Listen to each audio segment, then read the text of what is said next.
And now, from beyond our dimension, this is the JeffMara podcast. Here's Jeff. My guest is Laura Molecavage, who during her near-death experience communicated with light beings, which we're going to learn about and more. Laura, thank you for joining me and welcome. Thank you, Jeff, for inviting me. Great to be here. Laura, if you don't mind, let's start on the day that you had this NDE and go from there. All right. So on my near-death experience, I was actually going through a lot of internal suffering, which I call, basically the self-integration, dark night of the soul, and then like pretty much losing my being, my Laura self. And from that point, that kind of triggered me into the near-death experience. And although I didn't actually have an experience where a lot of people actually die and cross over, it actually was enough to take me out of the body and which sent me across. And I ended up in this dark space, which I've learned has been, discussed and called like the void. And that's the best that I can kind of like sum it up as. And from there, once I was in the void, I was trying to understand where I was because I couldn't see anything. It was so pitch black. And the only memory that came to me was when I was a child and I was in a dark room trying to find my way without any lights on.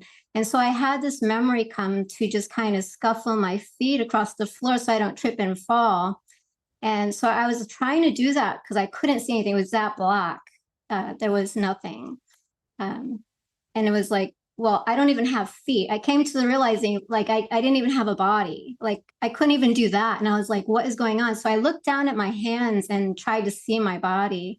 And there was no body. It was just me as like a consciousness. And I was like, wow, this is really interesting. I'm like, where am I? I was trying to figure it out. And then as I stood there for a while trying to think about what to do, the next thing I know, a white light came. And so that white was like very in contrast to the dark. So it was just as bright as it was dark. And so in that light, it was almost like in the movies, how they would have those big light projectors just shining on you and you couldn't see anything. It was so light in the light, so bright in the light that you couldn't see anything in it, except for like an outline. And it was more like you can sense somebody was there. You couldn't see anybody because they didn't have any bodies. Right. But there was like three energies there that tend to formulate, and I perceive them as like body forms, but without a body. So it was almost like you knew somebody was there, but you couldn't see anybody. So when they came there, it was like I was trying to talk to them, me thinking and forgetting that I didn't have the body that I could actually talk to them about. To kind of see who they were. I didn't know who they were, but I kind of recognized their energy because now I'm more into sensing and then versus seeing because you don't have a body. So from that point, I was trying to communicate with them, but I didn't, without a body. So what they had sent me was to use my intuitive abilities and to talk to them through telepathy. And I was like, well, I don't know how to do that. Like I didn't remember. And they said, just drop it. And so as I was doing what I thought I was doing in order to drop, I pretended like I was closing my eyes and just being in that space at that moment. And the minute I did that, I was able to communicate. There was like this communication, this connection that happened. Next thing I know, I'm going into the light with them. Right. And so from there, they took me into this place where it was very vast. It was all white. I couldn't see anything, no colors, no nothing. But I had the sense that it was very vast, open. There was no walls, no walkways, no nothing. It was just white light. From that point, I was kind of just starting to reintegrate to being on that side and had things started to come in to remember.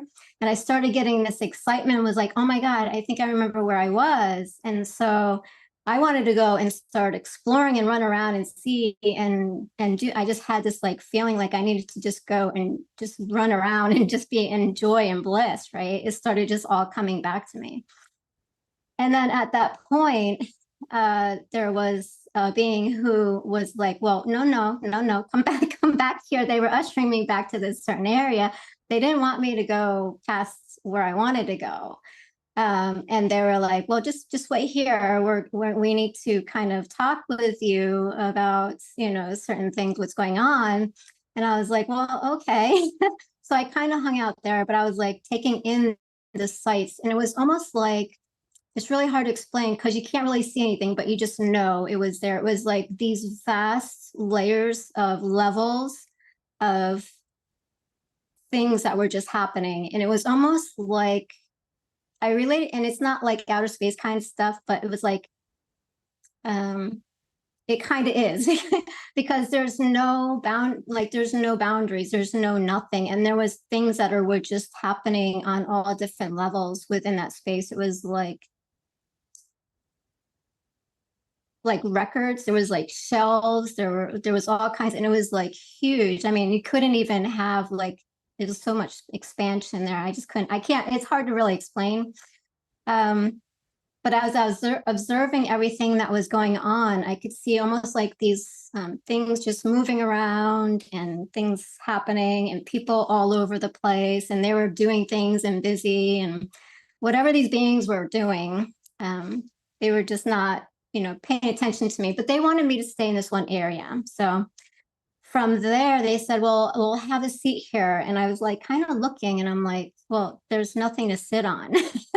And so all of a sudden, there was like this perceived couch and chair, just kind of this little setting, which you would normally sit on in a house, and it just appeared there. So I was like, okay, well, I'm going to sit here, but I'm going to sit on the armrest, because me, in my mind, I'm thinking I'm getting ready to run because I want to go over there, but they want to keep me over here. And so from that point, I sat there and waited. And then this other person came and they started talking to me until the other person or being was coming. And from that point, I just have the vision of me. My vision turned to where I was actually seeing myself there, because I was now a different observer. I was seeing myself, and then I was seeing them. And it was like me watching these two people play out. So it was like I was the observer of the role that was playing out that role of me sitting there on the arm of the couch, and then them sitting there talking to me. We're having this conversation, though I don't remember the dialogue because that was part of what was erased. And then the next thing I know, after a while, which seemed like a very long time, this other being came, and then they said, okay, we're ready, we'll go. And it was like they took me into this room that had just appeared, but again, there's no walls, no doors. You just sense that it's a room, right? And so in the meantime, everything is just white. So we go into this room and all these screens appear. And then we start doing a life review. And it's kind of like I'm sitting there, and it's almost, I don't want to say it's like a massage table, but it kind of was, you're sitting up in it, but it's lifted off the ground like a massage table. So it has those legs from my memory, and then it has the back. So you're kind of reclined and you're just watching these screens play out. And then we were doing the life review, which again, they have removed from me. And so it was like, okay. So at some point I had made the decision to come back, because the next thing I remember is that they had put the being or whatever, put their hand here on my shoulder and was like, okay, just to remind you, we're going to remove some of this information. So you only have so much to remember that you were here, but you're not going to remember everything, because I had stuff I had to come back and still work on and work through. Because if I had known, then I wouldn't have gone through that, right? So they had removed some of the information that I can only bring back with me. Because even when you're on the other side, you have all the expansion, the awareness, everything just comes back to you. When you come back, you don't remember every little detail just from that point. But in this case, they wanted to make sure, and I had agreed to, that I wouldn't remember certain things, so I could still finish out my play, what I needed to play out in this realm coming back. Next thing I know, I'm like back in my body, right?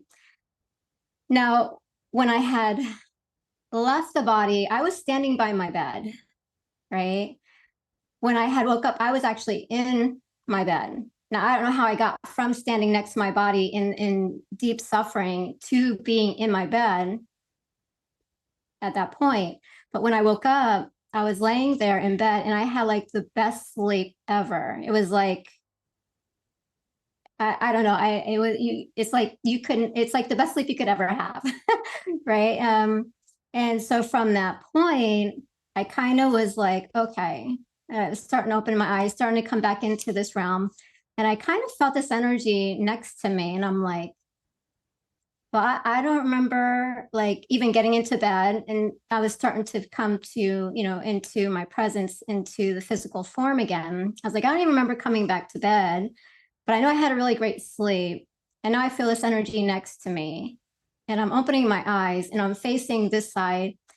And it was almost like I felt something under this shoulder. Like if, how like if you're laying in bed and somebody has their arm under you and then an arm over you, it's kind of felt like that. And I was like, well, who's next to me? Because I'm not seeing anybody here with me. And I know I didn't go to bed with anybody next to me.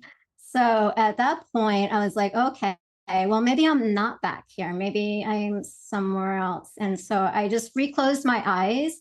And I was like, okay, well, I'm going to open my eyes again. And I looked up at the ceiling and I was like, okay, I'm kind of fearful to look over next to me. And so I did, and I was like, oh, it's still there. I feel like somebody's still there. And then I had this thought come back into my mind to drop your physical senses. And so from that point, it was like, okay, telepathy. So I did it again. And so then I was able, tuning into my abilities, I was able to then see that what I had seen was like an angel to me. And so from there, I was like, oh my God, there's an angel. And so it was like this energy of this huge wing that came off over the top of me. And then also I felt it dissipating underneath me. And I got up out of bed, stood on one side, and they were on the other side. And we were kind of just looking at each other, though you couldn't really see. It was like intuitive vision and the telepathy. And from there, like this love just started streaming from the other side. Like they had, like it was something you could never feel here, right? And then I realized that like feeling into myself as the energy was coming, it was like I was instantaneously healed. I didn't have that internal suffering or conflict anymore. And so from that point, I was like, oh, wow.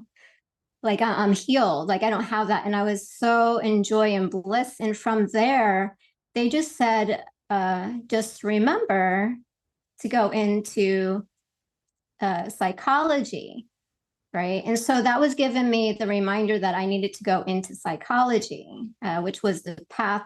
Part of why my suffering came about is because I was at a dead end on all levels of my life, which put me into a tailspin. And from there, I was like, okay. And that was the only reminder that they left me with. And then they started to dissipate, right? And so then that love stayed with me for about 3 days after that. Now, I wasn't feeling that the situation that I was in was confident enough to like tell anybody about it. And so it was very, I just started talking about this within the last year, because I didn't feel I could trust anybody or I knew anybody, or they would probably try to lock me up after this experience, So I didn't really talk about it until after. But from that point, I just kept getting guidances, psychology. So I signed up for psychology after my nutrition degree and took a master's in psychology. And then I started going into other modalities from that point as they had guided me, like meditation and yoga and things like that. Laura, thank you for sharing your experience with us. You're welcome.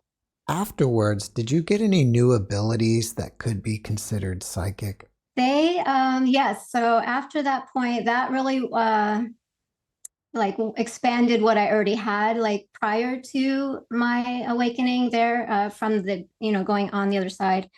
I had abilities. I just didn't know how to use them. I didn't grow up in an environment that supported that. And it was always like, well, don't talk about that. But ever since I was little, I had intuitive abilities. I knew when people were going to die. I knew like when 9/11 was going to happen, different things like that. And I would get messages and, those kinds of things. However, I kind of was fearful of them. People weren't supportive. So kind of put those down. But then after this experience, it had, expanded them quite a bit. So yeah, so I have energy healing, which I ended up learning that I can do from my soulmate experience. I had learned about that through just an experience I had with him. And then intuitive abilities, I can tune into people's thoughts at certain times and know what they're thinking, especially when I have a close connection with them. So it's like I still have telepathy at certain points. And then just psychic abilities, reading, I can tune into, like I did with the hurricane. I can read the energies and things like that. After this experience, you had a second life review. Can you tell us about that? Yes. So after working on my what they've been guiding me to, so this is probably about, I would say, 3 or 4 years later, after going through certain things and working on myself. I was meditating every day. So I started getting into doing out-of-body experiences and astral travel through meditations. They were helping me, guiding me every night. I would go into that and then as meditation. They had taken me then on another journey into the life review. During this time, one of my spirit guides had stepped in, and during that meditation, what happened is I had an out-of-body experience, and I ended up in this field, and it was like these very tall wheat fields, and the sun was shining, and then this white horse showed up, and I was like, oh, white horses have a lot of meaning in my life. Past life, I've had Native American lifetimes. And so with that, the white horse showed up in the meditation, the out of body. And so I went there over to the horse. And next thing I know, the spirit guide that works with me for when I do healing and shamanic work, they came out from behind the horse. And so in my mind, I was thinking something else, which is kind of funny, but they were like, no, we're going on. They were like, no. And they didn't speak to me. It was telepathy. So he got up on the horse, put his hand down, and he had, ushered me to get up on the horse with him.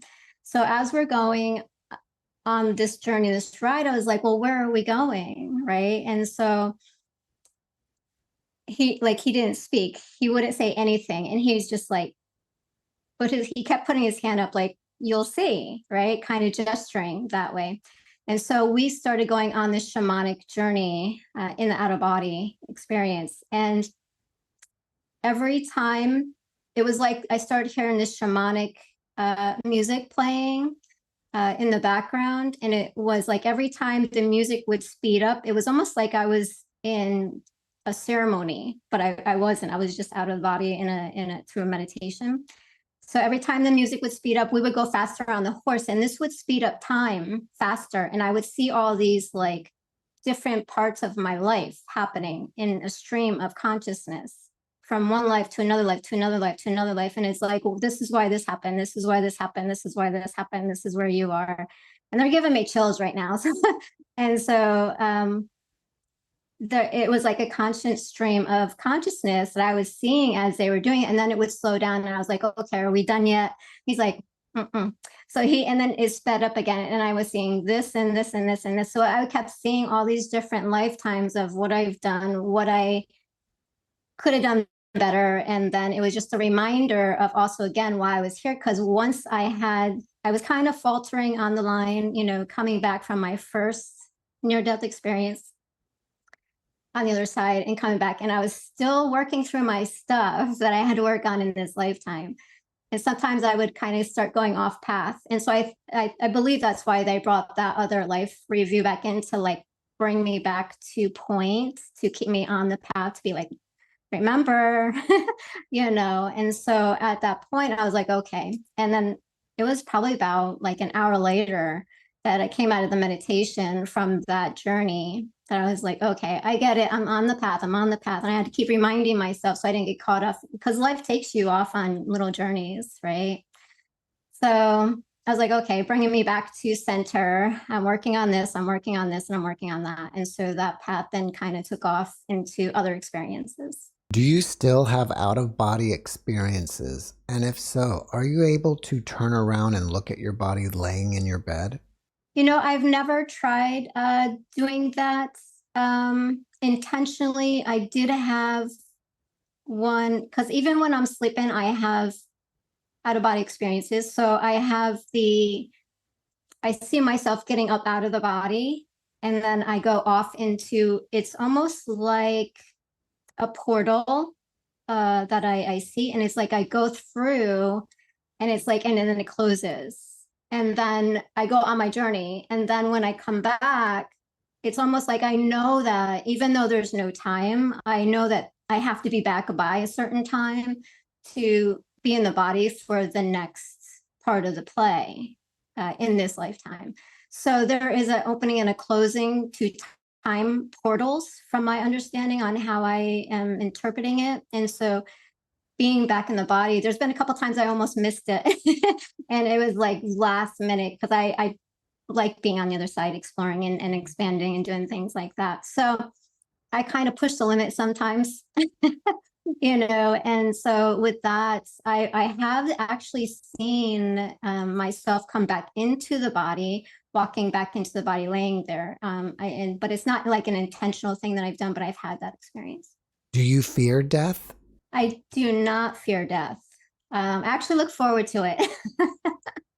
Because I know what's on the other side, and it is not like it is here. We have all these constructs, our beliefs, the whole thing that's been set up for the play and the role that we're playing out, the governments, the religions, the belief systems, you have to do this, you have to do that, and this is how it is. But like none of that exists on the other side, and it's not the same. And so it's a little bit of a struggle, because for me to have that understanding, to know it doesn't actually exist, but then to have to play a role in it can be very, kind of a struggle for me being here. But yeah, I don't fear death anymore. I kind of look towards, towards that point. And sometimes I check in, is like, is it okay? Is it time to go yet? And I'm like, is my soul ready to go home? And, I'm still here. So It sounds like to me that you're saying that this is some kind of fake world or a simulation. for the most part, on that side, the only thing that I've really felt on that side and that I remember is just genuine love. It's unconditional love. It's light. There's acceptance. There's compassion. There's no judgment. There's none of that on there. It's everything that we made up here, so we can play out as in an enactment. And then as we come in and through my channelings, my channel writings, they are helping me to remember everything from the other side that I didn't bring back with me for the information that I need for the books that I'm channeling. It's like we come in, we are coming in from that side, source, pure love, genuine truth, and we come into this extreme aspect of self that we've created for ourselves to play out the roles that we're having now in this moment. And we tell ourselves these things and we believe in them, and that puts us in the illusion of the experience. So when we put ourselves in the human constructs, which is a projection of self into the reality of who we think we are, it brings about that illusion that we've created over the eons of time, right? And so that's the existence that we're leaving and we're playing out in the moment. And so we're choosing that. We're choosing everything that we're playing out. And though a lot of people are like, well, I wouldn't choose that, but we are choosing it, basically. Though we may not remember, because we go in the illusion, which they call on that side the amnesia. I don't know if anybody's heard of the amnesia. That's the illusion that we play out. And whenever we take on a belief that is separate from source, which is the true source, and you could call it a lie, you could call it illusion, you could call it a concept, the perception the reality, the belief system, whatever you want to call it, is basically the same thing. Whenever it's not in alignment with truth or love, it's the illusion. And so that's what we're taking up and putting up. And then we're projecting our reality into that to have that experience that we're taking up and we're playing out. And that can be on a very detrimental level, where we are suffering or going through a lot of things, but it's for the experience and the understanding of it, what is love and what isn't love. It's in the comparison of each other, just like the light and the darkness. It's been created for that reason. So you can see the distance between yourself and where you are on that timeline to have the experience, because you can't have that type of experience on the other side. And so we bring that in here to have the play, but it's all a construct that we make up, that we're bringing here, that we're creating whenever we're thinking about something, because it's the mind that's creating the reality. That's the illusion. I feel pretty confident that people will say, or you may see in the comments, that, well, how could somebody choose some horrible life wherever they're living? Mm-hmm. Mm-hmm. What would you say to Right. that? Well, we are all choosing our life experiences. It's all there already. It's already planned out before we come in. And though, like I said, when we take up the human form, we're projecting ourselves into that reality that's been here already. Everything's already been written here in this level of awareness, this program that we're playing out in. But we forget, right, that we have chose that as part of our evolution, and to have that experience, which is the amnesia, right? And so from that point, with projecting out into the experience, what we're thinking, what we're feeling, what we're hearing, we're bringing that and drawing that into us, right? And so we do have these contracts that we agree to other people at certain times for them to show up with us, to play these roles out with us. And again, we forget that we do that. And it's to disconnect from source when we're here, because only things like that would happen when you're disconnected from the truth, right? And so when you're in alignment, full alignment with truth and love, you don't have those experiences on those levels. It's only when you're separate in the illusion that you have that. And it can be very complex to really go into on the understanding. And from where I've been, and I have the the knowing from what they've shared with me, and that I'm channeling to put in the books. But it's a concept that we currently live in, and so it's just the reality. It's not really happening to us. It's the form, it's the illusion, it's the belief that it. But we are part of it. We're the experiencer of the experience, which is the concept of being both one with it and separate from it, right? Because we can be in the experience but not have the experience, but also be in the experience and have the experience, which we are playing out at the same time, right? So there's multiple timelines going on together. So when we choose or pick something from the reality, then we're choosing it, right? And we may not remember.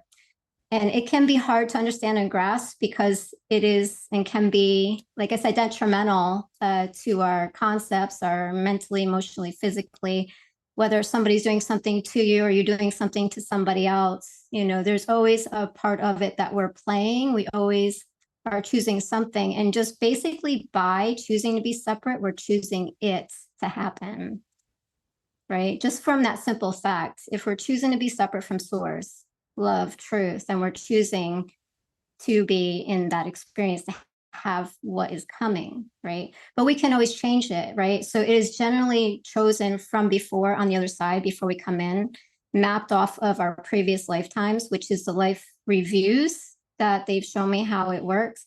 You go from one life to a lifetime, and then you're choosing from that for the next lifetime. Okay, you were this player in this lifetime. You were the one who was abused, so now you're going to be the abuser, or you're going to have a death as a younger child, or you're going to die when you're older.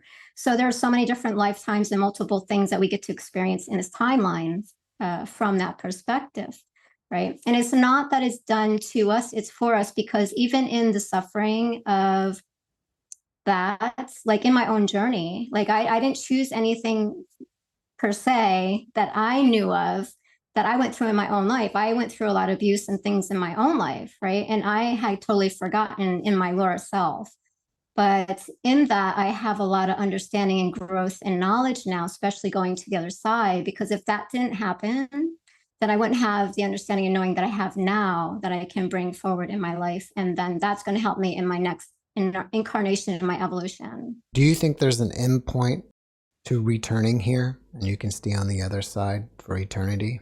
I do, from what they're saying, is when you close the gap on all timelines, then you are then one with source. And so that is going through all different scenarios, experiences, and they're giving me chills. So with that point, I'm allowing that to, flow through. So with, with us having all different experiences. So as you are closing the gap on all different timelines that we could experience. So maybe one time you're going to be the child, one time you're going to be the parent.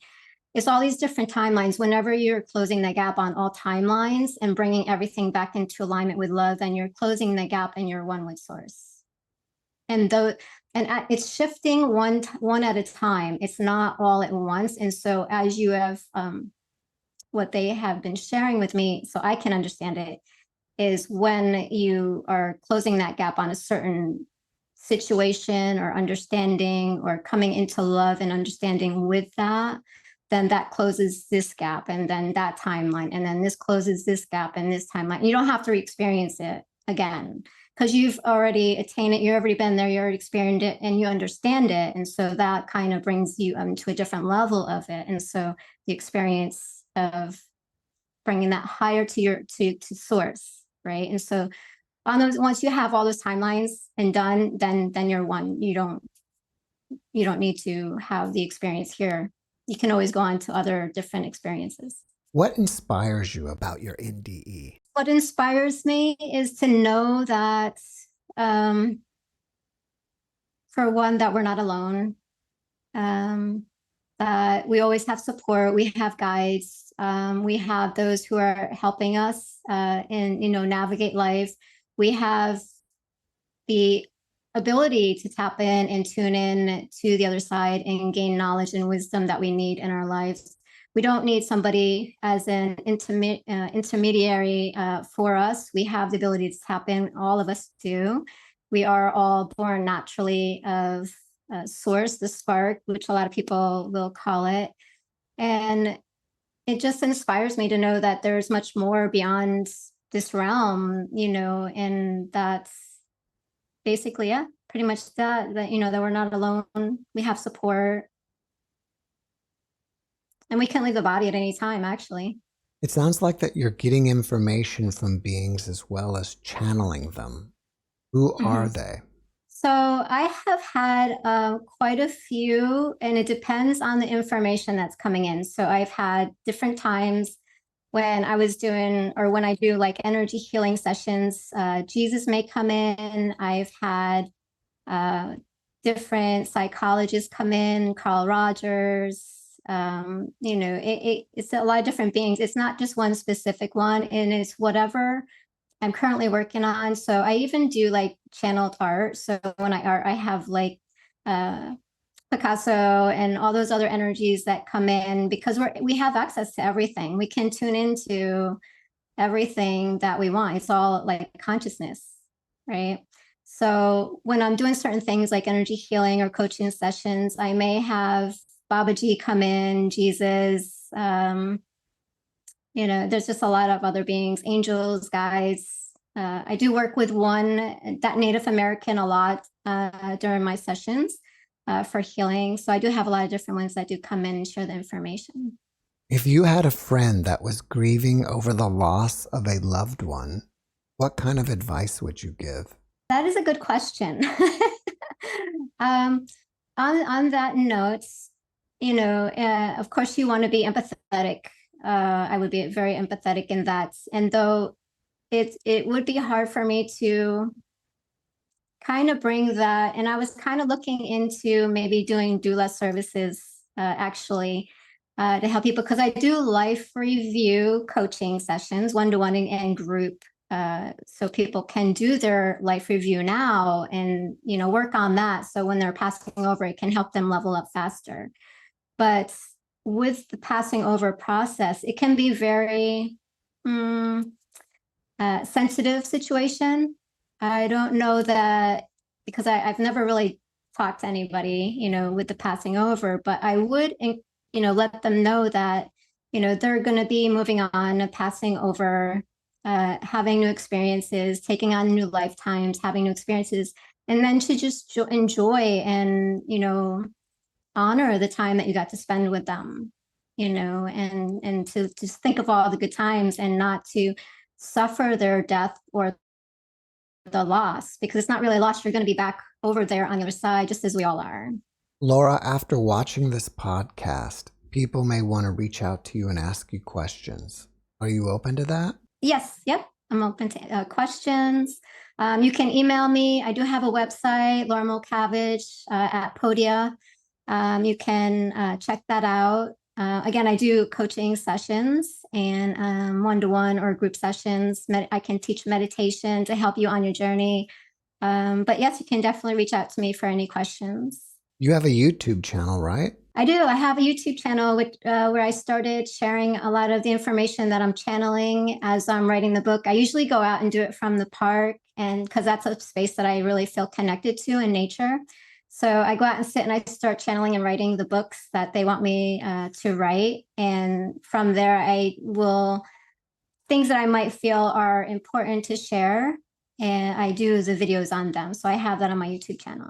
Have you already published your books? I do have 2 on Amazon, self-published. It is the pre-books because when I was doing counseling at the addiction facility, writing started coming, and I had forgotten. That was one of the reminders that came that I was supposed to do channeling and writing, automatic writing. And so that just started flowing to me the one day, and just all this information just started coming out. And I was like, what is going on here? Because I had forgotten. And so I just started jotting everything down. I had like stacks of paper of different writings. So I was like, okay, I'm just going to put these in a book. So I have the pre-books out there on Amazon.com. And then I have one that is healing the karmic overlay, which I got downloaded. That's going to have invocations in there, and it's going to give you things to work on. It's like mantras you can use as you're doing self-work.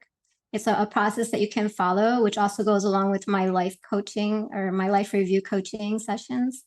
And then I have one main one that I'm channeling now. It's the I Am book, which isn't completely done yet. What are the titles of your books on Amazon in case people want to check them out? The one is they're the I Am I have it like the karmic overlay.